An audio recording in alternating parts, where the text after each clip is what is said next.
Luar Kapatisi TV.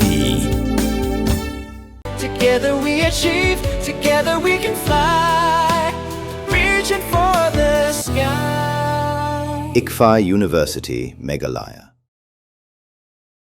Namar ka jingjur sabapalat ka jingdeng kali hanong ba Shillong ki Pulit ka Shillong Traffic Police nang ni sekhmatkin pentrikam no daka operation free flow ban yakun persya ya ka jing Pynïeng kali khlemakor ki ba penwet ya ki lenti ya kali bat ki balong maujin thod ya ki weipat ha kaleng kanong ba Shillong. Hau kurwa bala pha se ki lat pathai ko bor ha ka arp sautere unaitung ar jara punrio u Superintendent of Police ka East Khasi Hills u Vivix ula pentem ba katanat Pulit kala Thaw kerpang ya ka Shillong Traffic Enforcement Team lani ka Stet ban pentrikam ya ka ni kasenjam.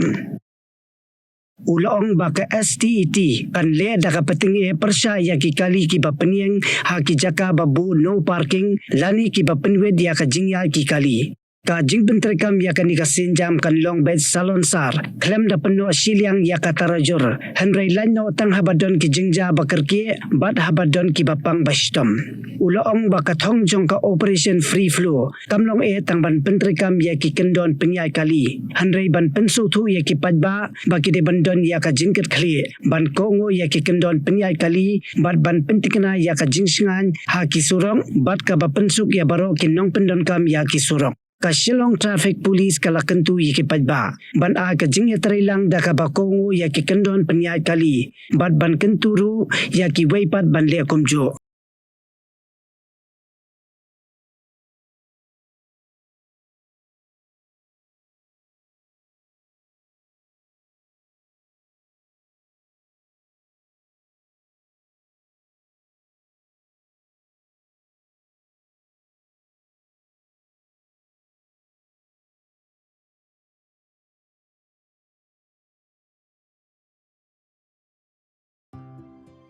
Mornings are always busy. Everything feels fast. I hear mom shouting and I'm trying not to be late. Outside, Shillong is already awake. Cars move slowly, horns are loud. It feels like everyone is in a hurry. Then the STEM's bus comes in, bright and yellow, always on time. The caretaker waves and I feel okay. Inside, we laugh and sing.